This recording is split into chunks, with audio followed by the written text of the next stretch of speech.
جو جنگ کی تیاری کر رہے تھے۔ اب ان کے پاس کوئی ایسا مرد نہیں تھا جسے وہ اپنے مولا پر قربان کر دیتی۔ علی اصغر تو بس 6 مہینے کے تھے جو پیاس کی شدت سے جاں بلب تھے، لیکن اس شور و غوغا میں کون تھا جو حسین سے پانی کے لیے کہتا؟ رباب اپنے ننھے علی اصغر کو سینے سے چمٹائے ہوئے اپنے مولا کی خوشبو کو اپنے بیٹے میں منتقل کر رہی تھی۔ ام رباب نے اچانک مولا کے اداس ذوالجناح کو دیکھا۔ وہ جان چکی تھی کہ اب ان کے مولا انہیں نام لے کر نہیں پکارے گا۔ میدان کے اس طرف عمر سعد نے شمر سے وعدہ کیا ہوا تھا، حسین کے بعد تیری دنیا آباد ہے اور کربلا کی بس یہ آخری لڑائی ہے۔ شامی اور کوفی حرم کو غارت کرنے کی ترکیبیں بنا رہے تھے اور مسلسل اس بات پر کہے لگا رہے تھے کہ ہم نے حسین اور ان کے اصحاب کا قصہ تمام کر دیا۔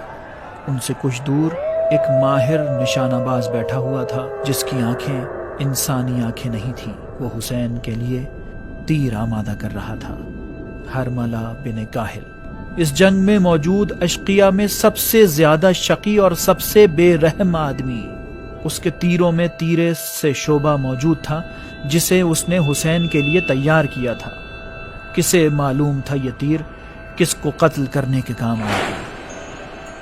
امام اہل حرم کے ایک ایک فرد سے الوداع کہہ رہے تھے، لیکن رباب میں جدائی کی طاقت کہاں تھی؟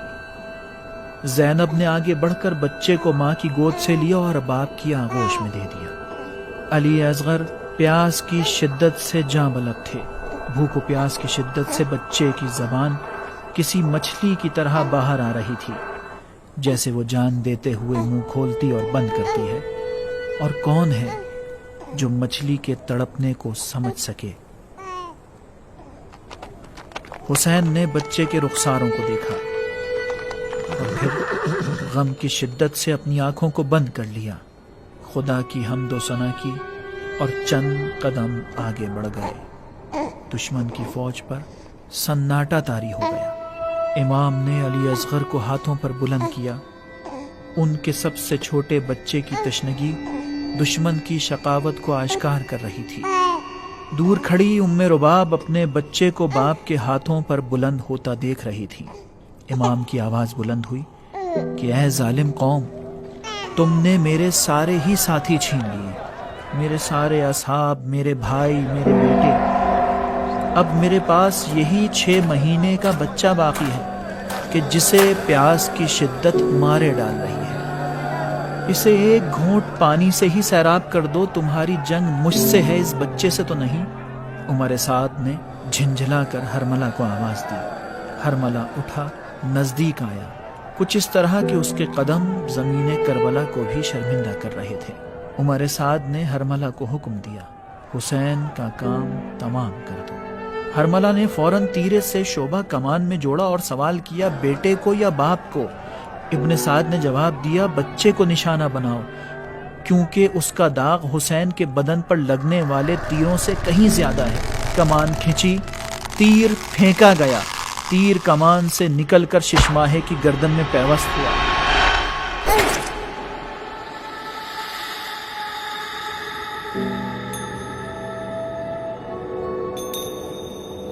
اور آسمان پر فرشتے ننھے علی اصغر کو آغوش میں لینے کی تیاریاں کرنے لگے۔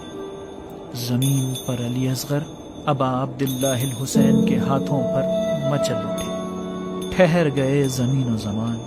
حسین نے تیرے سے شعبہ کو اپنے بیٹے کے گلے میں پیوست دیکھ کر شکر خدا ادا کیا۔ اس کے بعد علی اصغر کے گلے سے بہتے ہوئے خون کو چلو میں بھرا اور آسمان کی جانب پھینک دیا۔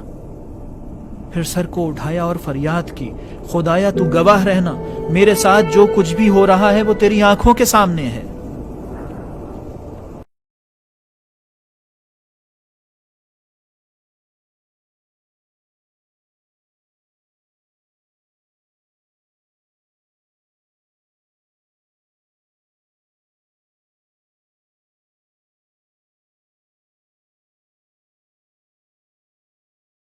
ام رباب نے آنکھیں کھولی۔ دشمن کی بغض و عداوت نے علی اصغر کا ننھا گلا چیر دیا تھا۔ رباب کا بدن لرز اٹھا، ایک طرف اپنے بچے کے بچھڑ جانے کا غم تھا تو دوسری طرف اس بات کی خوشحالی تھی کہ انہوں نے بھی ایک مرد کو راہ حسین میں قربان کر دیا۔ حسین خیمے کے نزدیک پہنچے، نیام سے شمشیر نکالی اور صحرائے کربلا میں ایک ننھی سی قبر کھود کر اپنے معصوم علی اصغر کو دفن کر دیا۔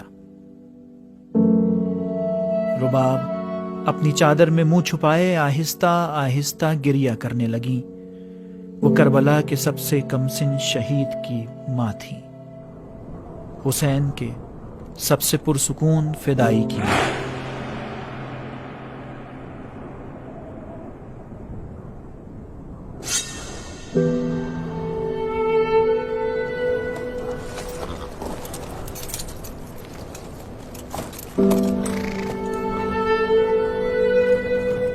امام آہستہ آہستہ واپس پلٹے۔ رباب نے نہ جانے کس طرح اپنے حسین کو رن میں واپس جاتے ہوئے دیکھا، لیکن امام فوراً ذوالجناح پہ سوار ہوئے اور فوج اعداء کے قلب لشکر کی جانب روانہ ہو گئے۔